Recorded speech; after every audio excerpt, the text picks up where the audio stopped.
Hey everyone, welcome to सरकारी अर्ट once again. तो इस वीडियो में जो है मैं आप सभी के साथ एक इंपॉर्टेंट डिस्कशन करने वाला हूं जो कि एबीवीएमओ यूपी सीनेट बीएससी नर्सिंग के एंट्रेंस एग्जाम से रिलेटेड रहने वाला है। तो ये डिस्कशन आप सभी के लिए इतना ज्यादा इंपॉर्टेंट है कि आप इसको बिल्कुल भी मिस नहीं कर सकते, क्योंकि इसमें हम लोग बात करेंगे एग्जाम डे के बारे में, यानी कि एग्जाम जब आप देने जाओगे, जिस दिन आप एग्जाम देने जा रहे हो, तो उस दिन आपको क्या क्या साथ में लेकर जाना है, किन किन बातों का ध्यान रखना है, वहां पर आपको एग्जाम कैसे अटेम्प्ट करना है, उसकी टिप्स मैं आपको दूंगा। ठीक है, तो प्लीज इस वीडियो को पूरा एंड तक देखना, क्योंकि ये चीजें इतनी ज्यादा इंपॉर्टेंट है कि आपके स्कोर को जरूर अफेक्ट कर सकती है। क्योंकि क्या होता है कि अगर आपको ये सही से नहीं पता है कि हमें एग्जाम एक्चुअली अटेम्प्ट कैसे करना है, और वहां पे जाके अगर आप बहुत ज्यादा प्रेशर में आ जाते हो, तब भी आपका एग्जाम खराब हो जाता है। ठीक है, तो उन सब चीजों को अवॉइड करने के लिए प्लीज इन सभी टिप्स को फॉलो करना जो मैं अभी आगे वीडियो में आपको बताऊंगा, सो दैट कि आप अपना पेपर अच्छे से वहां पर कर पाओ। ठीक है, तो पहले यहां पर बात कर लेते कि एग्जाम आपका है कब। तो सभी ने जो है एडमिट कार्ड अपना डाउनलोड कर लिया होगा, नहीं करा तो आप कर लेना जल्दी से। ठीक है, और यहां पर आप देख सकते हो 4 जून 2023 संडे को आपका एग्जाम है। तो एग्जाम सेंटर वगैरह की डिटेल सब आपके एडमिट कार्ड में होगी, उसके अकॉर्डिंग जो है अपना प्लान बना लो कि आपको कहाँ की बस टिकट, ट्रेन टिकट जो भी आपको बुक करना है। और कोशिश यही करना कि आप जो है एग्जाम सेंटर पे जो है, मतलब एग्जाम सिटी जो है जहां पर भी आपका एग्जाम है, वहां पर आप 3 जून को पहुंच जाओ रात तक किसी भी हाल में। ठीक है, तो ये चीज क्लियर हो गई, क्योंकि एग्जाम की जो आपकी टाइमिंग है वो भी मैं आपको बता देता हूं, यहां पर लिखी होगी। ठीक है, बाकी आपके एडमिट कार्ड में भी लिखी है, देख लेना। ओके, तो यहां पर लिखा है, देख सकते हो 11 बजे से 2 बजे के बीच में आपका एग्जाम होगा 4 जून को। ठीक है, तो 3 घंटे का पेपर होगा। सुबह 11 बजे से अगर स्टार्ट हो रहा है तो इसका मतलब है कि आपको अपने घर से सोचकर चलना है कि मुझे 9:30 से 10 के बीच में किसी भी तरीके से एग्जाम सेंटर के बाहर जाकर खड़े हो जाना है। ठीक है, 1 घंटे पहले आपको एग्जाम सेंटर पे पहुंचना ही होगा। समझ आ गई बात। अब एग्जाम जो होगा आपका ओएमआर शीट पे होगा, ऑनलाइन नहीं होता, ऑफलाइन मोड में होता है। ठीक है, पेन एंड पेपर मोड में आपको शीट दी जाएगी, उस शीट पे क्वेश्चन नंबर लिखे होंगे 1 2 3 4, उन सभी के आगे 4-4 सर्कल बने होंगे। उस सर्कल में से आपको वो वाला सर्कल अपना कलर करना होगा अपने पेन से, जो वाला जिसमें आपका करेक्ट आंसर है वो वाले ऑप्शन को आपने कलर करना है। ठीक है, ये चीज हो गई। अब यहां देख सकते हो लिखा है कि every single correct response will get 1 mark each, no negative marking for incorrect. ठीक है, तो यहां से आप एक चीज ये समझ लो कि 200 के 200 क्वेश्चन आपको करके ही आने हैं।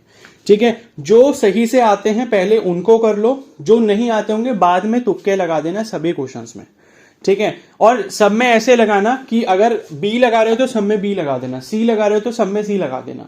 ठीक है, इस तरीके से जब आप करोगे तो कुछ जो आपके आंसर है वो तुक्के की वजह से आपके सही हो जाएंगे। ठीक है, अब ऐसे मत करना कि एक में ए लगाया, दूसरे में बी लगाया, तीसरे में सी लगाया। जब आप तुक्का लगा रहे हो तो एक ही ऑप्शन लगाओ, तो वहां पर आपके चांसेस बढ़ जाते हैं स्कोर ज्यादा आने के। ठीक है, तो ये एक इंपॉर्टेंट टिप है, जो आप समझ पाओ तो काफी अच्छी बात है।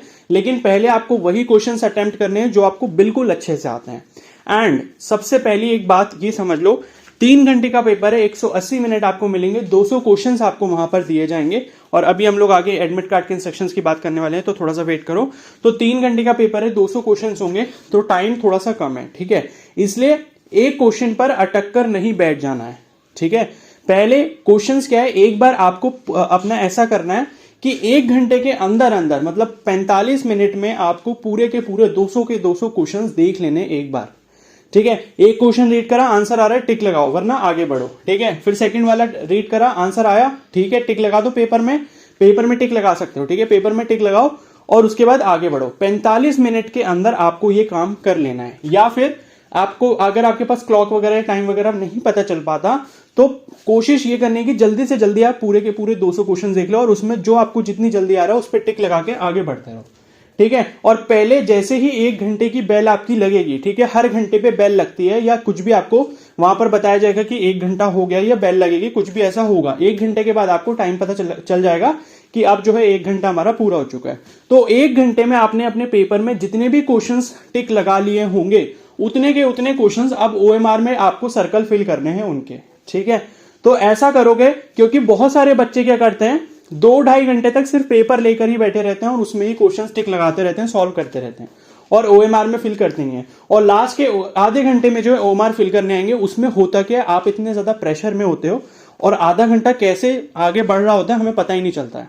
ठीक है, और फिर क्या होता है कि सही क्वेश्चंस के जो आंसर हमने किए भी होते हैं ओएमआर में अगर छोटी सी भी एक गलती हो गई कि 35 का क्वेश्चन 35 का आंसर डी लगाना था और अगर हमने 35 का जो है सी लगा दिया या जो है 36 का डी लगा दिया 35 की जगह और उसके नीचे हम लोग जो है हम देख नहीं रहे कि क्वेश्चन नंबर किसका कौन सा है और बस सीरीज से लगाते जा रहे हैं, तो क्या है फिर पूरी ओएमआर गलत हो जाएगी। इसलिए बहुत काम माइंड से जो है आपको अपनी ओएमआर फिल करनी है। तो ये सबसे पहली टिप है आपकी। 1 घंटे का टाइम आपको पता चल जाएगा, तो कोशिश ये करो, अगर घड़ी वगैरह लगे तो कोशिश ये करना कि 45 मिनट में पूरा का पूरा पेपर एक बार देख लो, 1 से लेकर 200 क्वेश्चन। जो आ रहा है उस पर टिक लगाओ, जो नहीं आ रहा छोड़ो, आगे बढ़ो, ठीक है। और जैसे ही 1 घंटे की बेल लगती है, 1 घंटे का टाइम आपको पता चलता है कि अब 1 घंटा हो चुका है, वैसे ही जितने क्वेश्चंस आपने 200 में से कर लिए हैं, पेपर में टिक लगा लिए हैं, अब उनको ओएमआर पे कॉपी कर लो। ओएमआर पे कॉपी करने का मतलब है कि पहले का आपने डी लगाया था तो पहले का डी ओएमआर में जो है सर्कल फिल कर दो। समझ आ गई बात? ये चीज बहुत ध्यान रखना। तो 1 घंटे पहले 1 घंटे की स्ट्रैटेजी कुछ ऐसे रखनी है, ठीक है। और पहले 1 घंटे में न्यूमेरिकल वगैरह बिल्कुल भी टच नहीं करने हैं। इजी क्वेश्चंस जो आपको लगते हैं कि आता है, चलो आगे बढ़ो, इसको लगा के ऐसे करके आपको आगे बढ़ना है। किसी भी क्वेश्चन पे आपको 15 से 20 सेकंड से ज्यादा नहीं लगाना है बिल्कुल भी। क्वेश्चन पढ़ो, आता है लगाओ, वरना आगे बढ़ो, ठीक है। तो इस तरीके से 200 में से कम आपके 70-80 क्वेश्चंस इतने टाइम में हो जाएंगे और आपका फिर क्या होता है, कॉन्फिडेंस बूस्ट अप हो जाता है उस टाइम पे कि चलो यार मैंने लगभग इतना पेपर कर लिया, अब जो है मैं थोड़ा सा रिलैक्स होके इजीली कर सकता हूं। तो जब आप इतना काम कर लेते हो तो आपका माइंड रिलैक्स रहता है, लास्ट में कुछ जल्दबाजी नहीं रहती है, ठीक है। अब आप क्या करोगे, जब 1 घंटा खत्म हो गया तो 15-20 मिनट आपके वो वाले क्वेश्चंस के आंसर फिल करने में लग जाएंगे ओएमआर में, जितने आपने कर लिए। उसके बाद अब फिर से स्टार्टिंग से पेपर खोलो। स्टार्टिंग से पेपर खोलने के बाद जो है अब क्या है, अब ऐसे देखो कि जो सेक्शन इजी है उस पर आप जाओ पहले, ठीक है। जैसे मैं बोलूं नर्सिंग एप्टीट्यूड वाला पहले खोल लो, उसके बाद मतलब 1 घंटे में जितना काम करना था कर लिया। अब नर्सिंग एप्टीट्यूड एक बार फिर से खोलो, वहां जाके देखो, दोबारा से पढ़ो क्वेश्चंस, जो आंसर आ रहे हैं। अब आपको क्या करना है, 1 घंटे में जितने आपने लगा लिए थे उसके बाद क्या करोगे, जो आंसर आपने मार्क कर दिया है अब उसको पेपर में मत छोड़ो, ठीक है। जो आंसर आपने पेपर में मार्क करा उसको तुरंत ओएमआर में कॉपी करो, ठीक है। इधर पेपर में हमने आंसर देखा, लगाया, और उधर ओएमआर में तुरंत कॉपी करा। अब आपको ये वाली स्ट्रैटेजी फॉलो करनी है 1 घंटे के बाद, ठीक है। तो इससे होगा ये कि कंफ्यूज नहीं हो गया आप कि मैंने कौन सा वाला क्वेश्चन का आंसर अपनी ओएमआर में लगा दिया था, कौन सा वाला नहीं लगाया था, ठीक है। तो अब आप 1 घंटे के बाद, 1 घंटा खत्म होने के बाद जितने क्वेश्चन आपने पहले कर लिए थे वो कर लिए। उसके बाद आप जो एक एक करके क्वेश्चन करते जाओगे उसका आंसर पेपर में भी टिक लगा लेना, और पेपर में जैसे ही टिक लगा दो उसके बाद अपना जो है पेपर में लगाओ या मत लगाओ उससे कोई प्रॉब्लम नहीं है, लेकिन पेपर में जैसे आपने देख लिया, हाँ, पर पेपर में लगा लेना। क्यों लगा लेना, ताकि बाद में आपको पता चल जाए कि हाँ ये वाला क्वेश्चन मैंने अटेम्प्ट कर लिया है, ठीक है। तो इसलिए पेपर में लगाना जरूरी है। तो पेपर में लगाया, पेपर में तुरंत लगाने के बाद ओएमआर शीट में लगा लिया। तो ऐसे करके आपको 1 घंटे के बाद अपनी ये वाली स्ट्रैटेजी फॉलो करनी है, ठीक है। तो 1 घंटे के बाद आप किस तरीके से करोगे, पहले नर्सिंग एप्टीट्यूड वाला सेक्शन खोलोगे, ठीक है। उसमें से 40 क्वेश्चन में से जितने कर लिए होंगे कर लिए, बाकी जितने बचे उन पर ध्यान दोगे, ठीक है। अब उसमें भी कुछ ऐसे अगर क्वेश्चन आ रहे हैं कि ये तो मेरे को बिल्कुल ही नहीं आता, तो छोड़ दो उसको, अभी छोड़ दो। अभी तुक्का लगाने वाला काम नहीं करना। तुक्का लगाने वाला काम करना है लास्ट के आधे घंटे से 40 मिनट के बीच में, ठीक है। अब नर्सिंग एप्टीट्यूड के बाद जीके इंग्लिश वाला सेक्शन खोलो। जो आता है दोबारा से सारे क्वेश्चंस पढ़ो, जो छूट गए थे, जो आ रहे हैं वो करते जाओ। एक लगाया पेपर में, एक उसी का वो वाला आंसर ओएमआर में लगा दिया, ठीक है। फिर जीके इंग्लिश के बाद अब आ जाओ आप बायोलॉजी पे, ठीक है। बायोलॉजी में देखो, फिर बायोलॉजी के बाद आ जाओ आप केमिस्ट्री में, केमिस्ट्री के बाद आ जाओ आप लास्ट में फिजिक्स पे, ठीक है। तो इस तरीके की स्ट्रैटेजी आपको फॉलो करनी है। अब क्या है, आपने दोबारा एक बार पूरा पेपर देख लिया, दोबारा 200 क्वेश्चन में से जितने बचे थे उतने सारे देख लिए।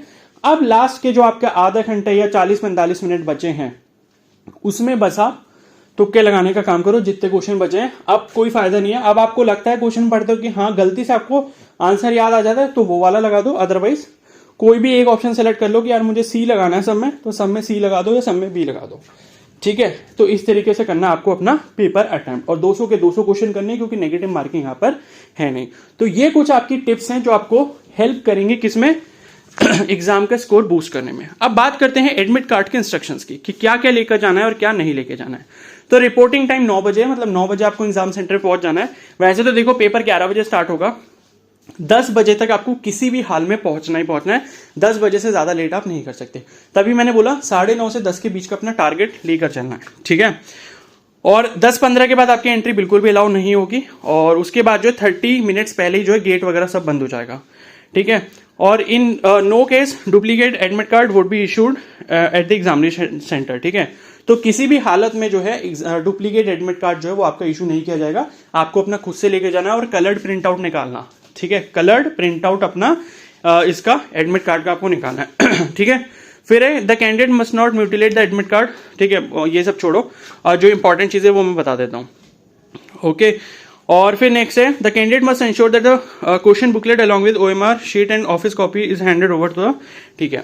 तो एक चीज ये ध्यान रखना कि जब आपको OMR शीट वगैरह मिलती है सब कुछ अच्छे से चेक कर लेना, कुछ इंक वगैरह उस पर लगी तो नहीं है या कहीं से फटी तो नहीं है, और बुक जो क्वेश्चन बुकलेट मिलेगी वो भी अच्छे से चेक कर लेना कि क्वेश्चन कहीं पे मिसप्रिंट तो नहीं हो रखे, कहीं पर कुछ गड़बड़ तो नहीं है। वो अगर कुछ भी होता है तो अपने जो भी आपका एग्जाम में टीचर होगा उसको बता देना, ठीक है। उसके बाद लिखा है the candidates are not allowed to carry the following items inside the examination centre, ठीक है। तो ये चीजें आपको नहीं लेके जानी, जैसे कि टेक्सचुअल मटेरियल प्रिंटेड और रिटन, बिट्स ऑफ पेपर नहीं लेके जाना, ज्योमेट्री नहीं लेके जाना, पेंसिल बॉक्स नहीं लेके जाना प्लास्टिक का पाउच नहीं ले जाना। कुछ लोग क्या करते हैं किट ले जाते हैं पेन वगैरह डाल के, तो वो नहीं लेके जानी है। कैलकुलेटर नहीं ले जाना, पेन नहीं लेके जाना, स्केल, राइटिंग पैड, पेन भी नहीं लेके जाना, ड्राइव भी नहीं लेके जाना, इरेजर भी नहीं लेके जाना, ये सब कुछ भी नहीं लेके जाना है, ठीक है। Earphone, mobile phone, Bluetooth, pager, health band, कुछ भी नहीं, ठीक है। Wallet, goggles, handbags, belt, cap, ये कुछ भी नहीं, ठीक है। कैप वगैरह भी नहीं लेके जाने हैं और गॉगल्स वगैरह भी नहीं लेके जाने हैं, ठीक है। जो नजर का चश्मा लगाते हैं सिर्फ वो अपना नजर का चश्मा लगाकर जाएंगे, बाकी और कोई चश्मा आप नहीं लगा सकते। उसके बाद है एनी वॉच, घड़ी आपको नहीं लेकर जानी है। ब्रेसलेट वगैरह कुछ नहीं, इयरिंग्स वगैरह कुछ मत पहन के जाना, और रिंग वगैरह मत पहन के जाना फिंगर में, ठीक है। और उसके बाद कैमरा वगैरह ये सब बिल्कुल बैन है। एनी ऑर्नामेंट का मतलब ज्वेलरी वगैरह कुछ भी नहीं पहननी है, ठीक है। और कोई फूड आइटम वगैरह, वाटर बॉटल वगैरह भी नहीं लेके जानी है। और उसके बाद जो है no arrangement will be made at the centre for keeping any articles या item belonging to the candidate. तो इन्होंने ये बोला है कि अगर अपने साथ कोई आप बैग वगैरह लेके आ रहे हो तो आपकी जिम्मेदारी है आप कहीं दुकान पर पहले ही रख के आओ, हम नहीं रखवाएंगे अपने सेंटर पे, ठीक है। तो ऐसा मत सोचना कि सेंटर पे हमको रखने को मिल जाएगा। फिर candidate has to paste his या her photograph same as uploaded before coming to the examination centre, ठीक है। तो इन्होंने भले ही लिख दिया कि फोटो को पेस्ट कर लेना, लेकिन कोई प्रॉब्लम नहीं है, वहां जाके भी कर लोगे। तो अपने साथ क्या क्या लेके जाओगे, एक तो एडमिट कार्ड की कॉपी, मतलब एडमिट कार्ड का प्रिंट आउट हो गया, कलर प्रिंट आउट लेके जाना। 2 ब्लू पेन रख लेना, भले ही इन्होंने बोला कि पेन नहीं लेके जाना, फिर भी अपने पास रखना, जरूरत पड़ सकते हैं कभी भी, रख लेना। भले ही वो लोग गेट पे मना कर देंगे कि बेटा आपको पेन नहीं लेके जाना, तो छोड़ देना बाहर, ठीक है। तीसरी चीज है आपका आईडी कार्ड, तो ओरिजिनल आधार कार्ड रखना, और 2 अगर आईडी कार्ड रखो तो बहुत ही अच्छी बात है, ठीक है। अगर 2 किसी के पास नहीं तो कोई प्रॉब्लम नहीं, सिर्फ आधार कार्ड रख लो। अगर आपके पास आधार कार्ड के अलावा कुछ और भी है, जैसे 12th का एडमिट कार्ड है, या क्या बोलते हैं ड्राइविंग लाइसेंस है, या पैन कार्ड है, कुछ भी अगर है तो रख लो तो बहुत अच्छा है, ठीक है। वैसे जरूरी नहीं है। उसके बाद 2 फोटो कौन से होंगे, फोटो जो आपका एडमिट कार्ड में है वही वाला आपको लेके जाना है। तो 2 फोटो आप निकलवा लेना, मतलब 5 फोटो निकलवा लेना, 5 के 5 ले जाना, ठीक है। तो वो आप लेके जाना, ठीक है। तो ये चीजें हो गई, एडमिट कार्ड हो गया, 2 फोटो कम से कम, आधार कार्ड हो गया, आधार कार्ड के साथ जो तो एक और आईडी रख सकते हो, और बाकी 2 ब्लू पेन रख लेना। इतना ही आपको रखना है, बाकी और कुछ भी नहीं रखना। बाकी पेपर के टिप्स मैंने आपको दे दी किस तरीके से आपको अटेंड करना है। जल्दबाजी बिल्कुल नहीं करनी, 3 घंटे का टाइम काफी होता है, 200 क्वेश्चन है, सारे के सारे क्वेश्चन आपको करके आने हैं, क्योंकि नेगेटिव मार्किंग यहाँ पर नहीं है, ठीक है। तो इतना ही सब था जो मेरे को आप सभी के साथ डिस्कस करना था। और बाकी अगर कोई इसके बाद भी डाउट रह जाता है तो प्लीज मुझे कमेंट सेक्शन में जरूर बता देना, ठीक है। और इस वीडियो को मैं यहीं पर एंड करता हूं, और अगर आपको ये वीडियो हेल्पफुल लगी तो प्लीज को जरूर लाइक कर देना, चैनल पर नहीं तो सब्सक्राइब कर लो और बेल आइकन को प्रेस कर लो, सो दैट कोई भी और इंपॉर्टेंट अपडेट होगा तो मैं आपको इन्फॉर्म कर दूंगा। Okay, so thank you and have a nice day.